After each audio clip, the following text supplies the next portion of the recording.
السلام علیکم ورحمۃ اللہ وبرکاتہ۔ بسم اللہ الرحمن الرحیم، والصلاة والسلام علی سیدنا و مولانا محمد وعلی آلہ واصحابہ اجمعین، اما بعد۔ میرے محترم بھائیوں، دوستوں، بہنوں، بچوں، بچیوں اور تمام امت مسلمہ اور خاص طور پر اہل پاکستان، ہم سب کے لیے مبارک موقع ہے کہ اللہ تعالیٰ ہمیں رمضان کے استقبال کے لیے اللہ نے ہمیں مہلت دی، ہم زندہ ہیں، اور اللہ کرے کہ رمضان سب کو نصیب ہو۔ رمضان ایک خاص مہینہ ہے جو اللہ کی رحمتوں کو لینے کا ہے۔ اللہ تعالیٰ کا عرش پہلے آسمان پر آ جاتا ہے، جہنم کے دروازے بند کر دیے جاتے ہیں، جنت کے دروازے کھول دیے جاتے ہیں۔ یہ پہلے کسی امت کے لیے نہیں تھا۔ ان کا روزہ مشقت والا تھا، افطاری سے افطاری۔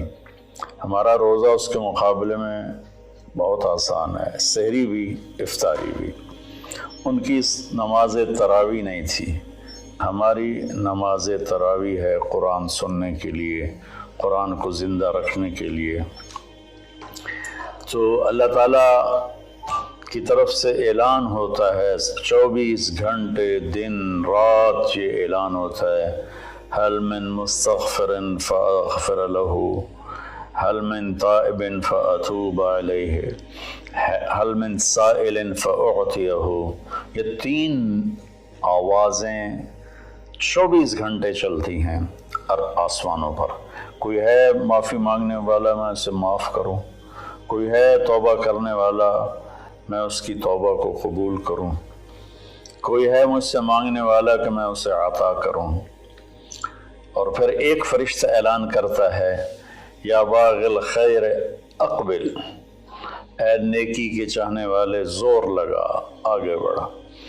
اور دوسرا فرشتہ اعلان کرتا ہے، یا باغ الشر ادبر، اے گناہوں میں ڈوبے ہوئے انسان واپس آ جا، اللہ کی چھاؤں میں آ جا، اللہ کی رحمت میں آ جا، اللہ کی بخشش کی چادر میں اپنے آپ کو چھپا لے۔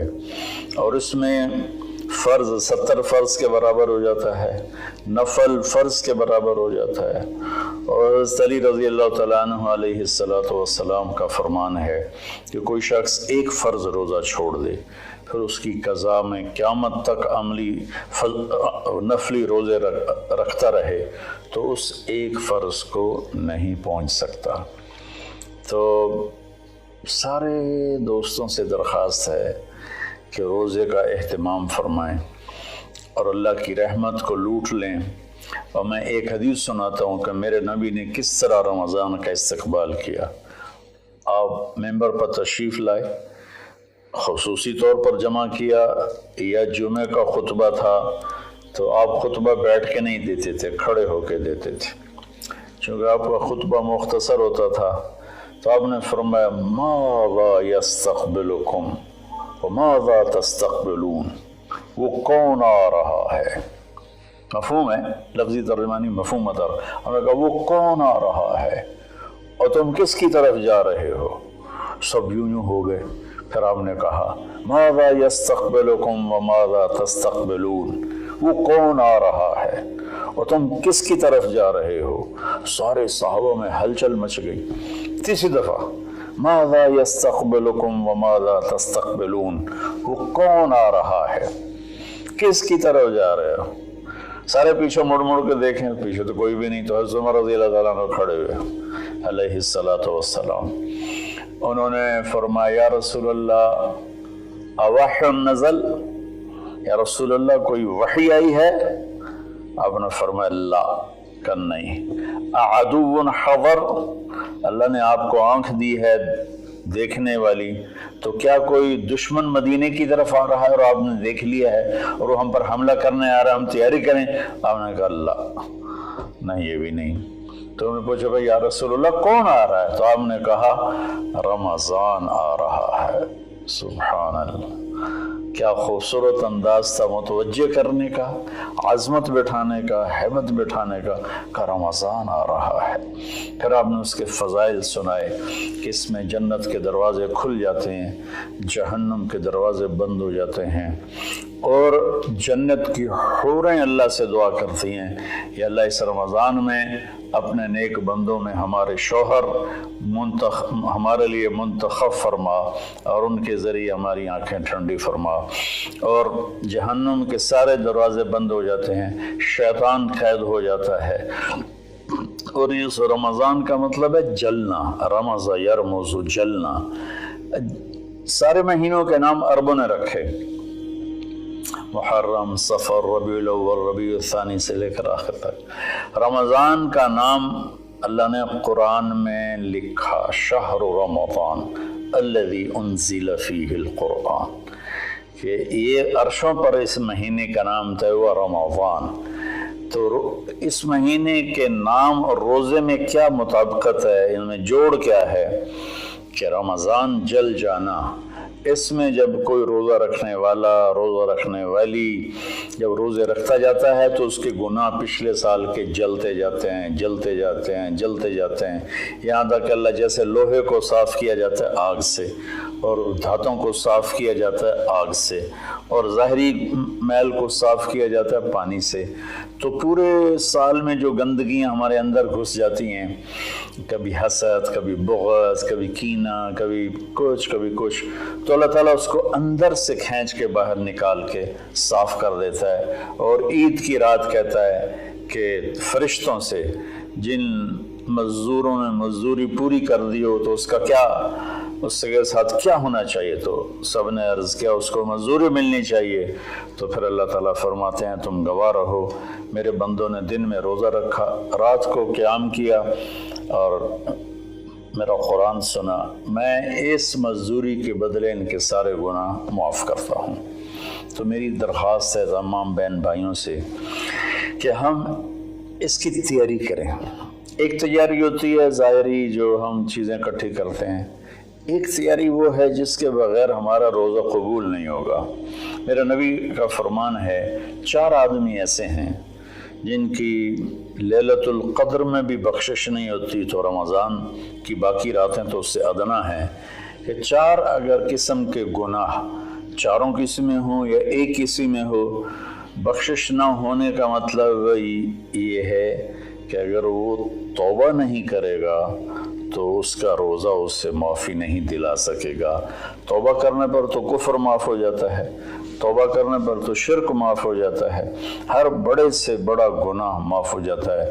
اور اللہ کی رحمت کا بتاؤں، میرے نبی کا فرمان ہے ما اصر من استغفر وین عاد فی اليوم 70 مرۃ۔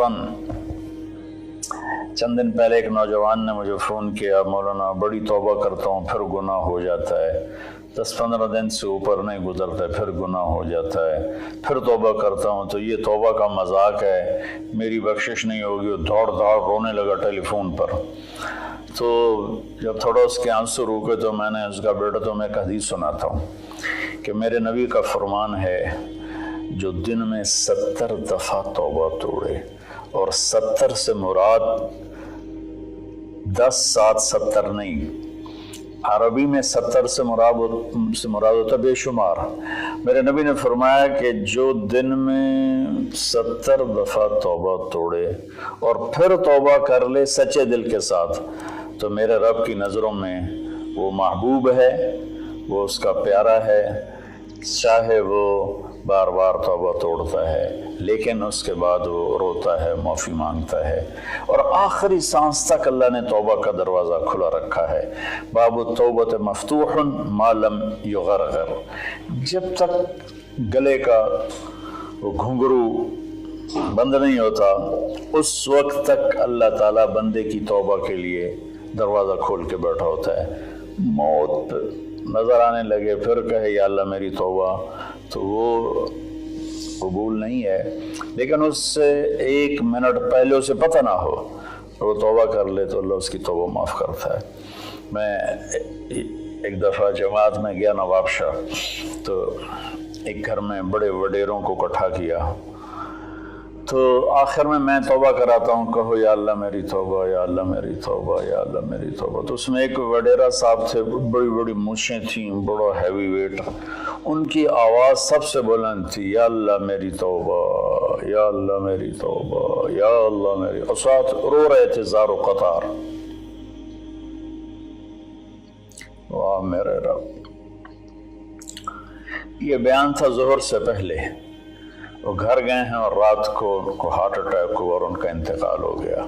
ساری زندگی نافرمانی میں تھی۔ مجھے لوگوں نے بتایا کہ وہ بڑے کوئی اچھا زندگی کا رخ نہیں تھا، لیکن میں یقین سے کہتا ہوں کہ اس دن کی ان کی توبہ نے ان کو اللہ کی بارگاہ میں محبوب بنا دیا، مقرب بنا دیا۔ تو میں صرف 4 باتیں ہیں میرے بھائی بہنوں۔ ایک ہے مدمن خمر، جو مستقل شرابی ہو اور شراب کا عادی ہو، اس کی رمضان کے روزے سے بخشش نہیں ہوتی۔ عاق لوالدیہ، جو والدین کو پرزے کر دے۔ والدین کا اونچا بول کبھی کبھی بولا جاتا ہے، کبھی بدتمیزی ہو جاتی ہے، اس کو نافرمانی نہیں کہتے۔ جو اپنے والدین کے دل کے ٹکڑے آنکھ پھاڑنے کو کہتے ہیں۔ یہاں اللہ تعالیٰ نے، اللہ کے نبی نے نافرمانی کا لفظ استعمال نہیں کیا، بلکہ حقوق کا مطلب کسی چیز کو پھاڑ کے پرزے کر دینا۔ تو جو ماں باپ کو اتنا زخمی کرے کہ ان کی آہیں نکلیں، ان کے آنسو نکلیں، اس کی بھی بخشش نہیں ہوگی۔ تیسرا، جو قاطع الرحم، جو رشتہ داروں سے لڑتا رہتا ہو، کسی سے نہ بنا کے رکھے، نہ بھائی سے، نہ بہنوں سے، نہ چاچے سے، نہ مامے سے۔ ماں اور باپ کی طرف سے جتنے رشتے ہیں وہ رشتے ذوی الارحام کہلاتے ہیں۔ جو ان رشتوں کو توڑتا ہے اور ان سے لڑتا بھڑتا ہے، اپنے آپ کو سپیریئر سمجھتا ہے، یہ سب گند ہے، یہ سب ایسے ہیں، ایک اس کی بخشش نہیں ہوتی۔ اور چوتھا ہے المشاحن، جو دل میں کسی کے لیے بغض پالتا ہو، نفرت رکھتا ہو، حسد رکھتا ہو۔ المشاحن کا لفظ ان ساری چیزوں پر ہے۔ تو میرے بھائی بہنوں، اس میں جو چیز سب سے زیادہ عام ہے نا، وہ آخری ہے۔ ہر آدمی شرابی نہیں ہے، اللہ کا فضل ہے، کروڑوں مسلمانوں نے کبھی شراب کو دیکھا بھی نہیں ہے۔ ہر آدمی ماں باپ کا نافرمان نہیں ہے، ہر آدمی اپنے رشتہ داروں سے لڑا ہوا نہیں ہے، لیکن ہر آدمی اپنے دل میں کسی نہ کسی کا بغض پالے بیٹھا ہے، کسی نہ کسی کی نفرت لیے بیٹھا ہے، کسی نہ کسی کا حسد لیے بیٹھا ہے، کسی پر غصہ لیے بیٹھا ہے۔ یہ چونکہ انسان کی فطرت ہے کہ وہ منفی چیزوں کی طرف جلدی جاتا ہے، نیگیٹیویٹی کی طرف ایسے جاتا ہے جیسے پانی اوپر سے نیچے، اور پازیٹیو چیزوں کی طرف جانا مشکل ہوتا ہے جیسے نیچے سے اوپر جانا۔ تو اس میں پھر آدمی پھسل جاتا ہے۔ ایک اس ہمارے سوشل میڈیا نے اس طرح نفرت پھیلا دی ہے، جھوٹی باتیں کر کے، جھوٹے عنوان لگا کر۔ تو میری گزارش ہے سارے بہن بھائیوں سے، ہم رمضان کی تیاری کریں۔ کیا تیاری کریں؟ ہم اللہ نہ کرے کوئی شرابی ہو، کوئی ہے تو اللہ کے واسطے توبہ کر لے۔ اللہ نہ کرے کہ کوئی ماں باپ کا نافرمان ہو، ہیں بہت سے ہیں، کوئی ہیں تو وہ توبہ کر لیں۔ اللہ نہ کرے کوئی رشتہ داروں سے لڑتا رہتا ہو، کوئی ہے تو وہ توبہ کر لیں۔ میرا رب نہ کرے کہ ہمارے دلوں میں میل ہو، ہم اپنی میل کو صاف کر لیں۔ میرے نبی نے فرمایا کہ اے میرے بیٹے انس، میری ایک عظیم الشان سنت ہے، میں شارٹ کٹ کر کے بتا رہا ہوں، اگر تو اس پہ قابو پا گیا تو تو جنت میں میرا ساتھی بن جائے گا۔ اور وہ یہ ہے کہ اس دل کو پوری دنیا کے انسانوں کے کھوٹ سے پاک کر دے۔ لیس فی قلبک غش لأحد فافعل۔ تو اس آخری مضمون پر میں گزارش کرتا ہوں، اپنی بات بھی ختم کرتا ہوں، کہ ہم ایک دوسرے کو معاف کریں۔ چونکہ ہمارا ملک تقسیم ہے بہت سے طبقات میں، مذہب کے نام پر بھی بے شمار طبقات ہیں اور نفرت سے بھرے ہوئے ہیں، سیاست کے نام پر بے شمار طبقات ہیں، نفرت سے بھرے ہوئے ہیں، قوم کے نام پر، زبان کے نام پر، اور باہمی آپس